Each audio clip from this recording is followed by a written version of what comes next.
Hey there, this is Justin Hampton, the founder of the Compensation Tool. And it's Tuesday. It's time for a little Comp Tool Tuesday. Oh, it's a little bit later than normal, so about 20 minutes late. So sorry about that.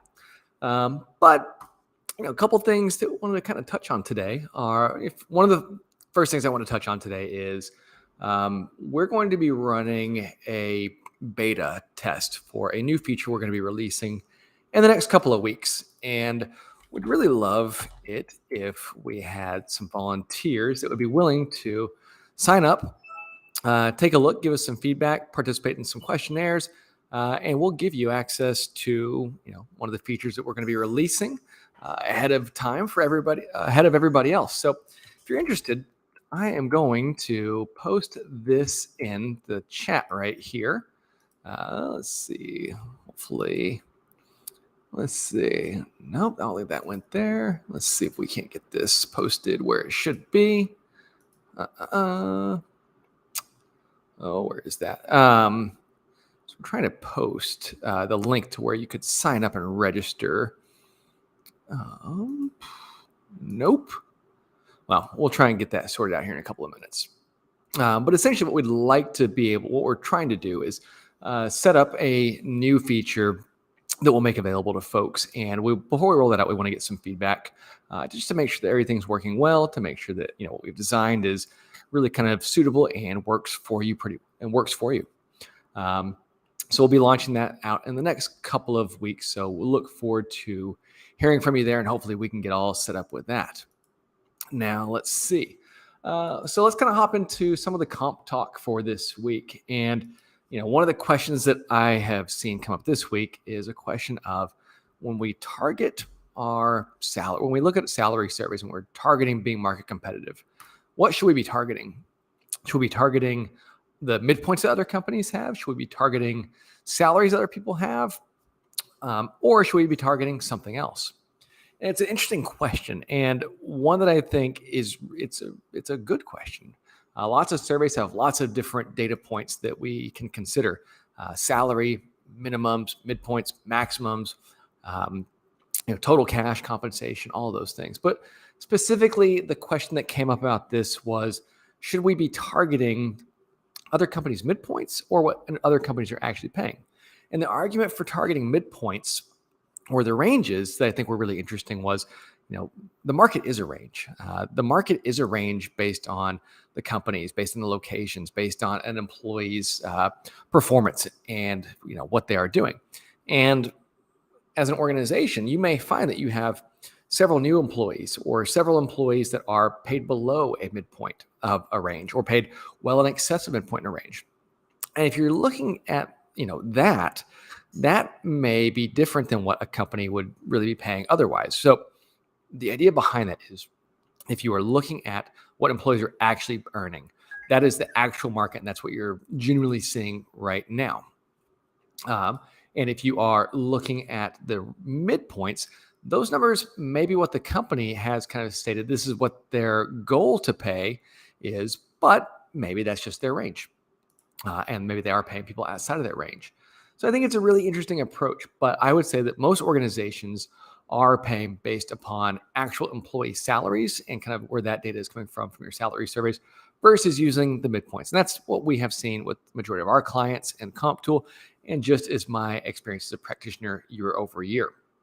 Now, there are other tools out there. So the Birches Group actually, they've got a survey. I don't want to speak exactly for them, but my understanding of that is that they are using some data like that, especially in developing markets. So, if you are looking for international data, Warren Heaps over at the Birches Group, they do have a significant amount of data. And what's really great about, what some of the stuff they're doing is the way they've collected that data. It's much more available than it might be in some of those developing markets than it may be for some of the more other traditional sources of data. So stay tuned for that. I think that was just kind of one of the really interesting questions that we've seen come up. And I think, it just really kind of starts to make you think, like, well, do we target the midpoint? Should we set our midpoints based on what other companies' midpoints are? Why would we do that differently? Or do we set our midpoints based on what other employees are paying?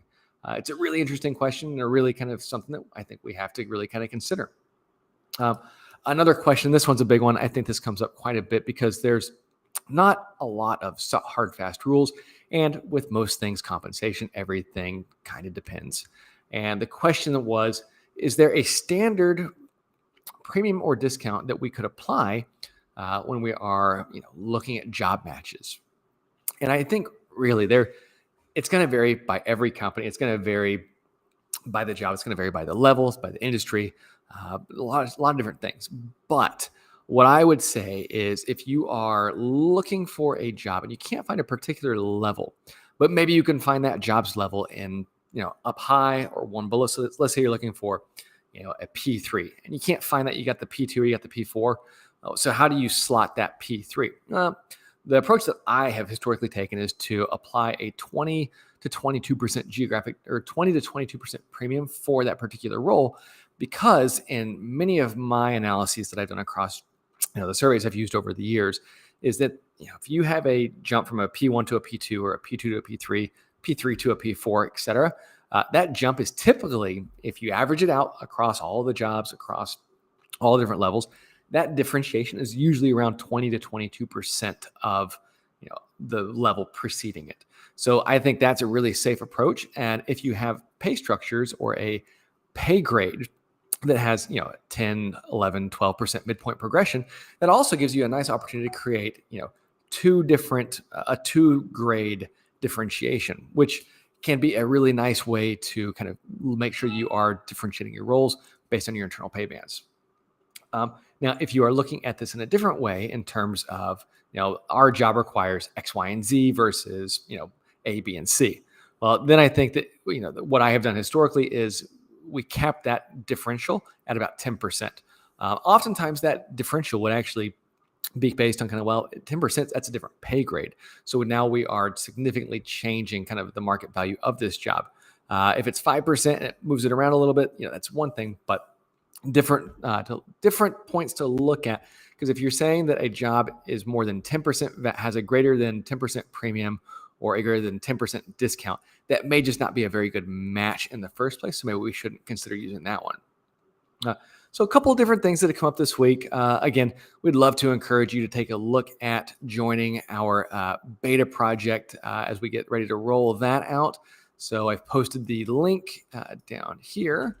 Let's see, I'll post that one more time. And it's also posted on the LinkedIn forum or the LinkedIn page that we've got. But we would love to, get as many beta testers as we can, give you free access to the feature that we're rolling out, and we'll take your feedback. Well, that's been Justin Hampton. It's another Comp Tool Tuesday. Hope you guys have a great one.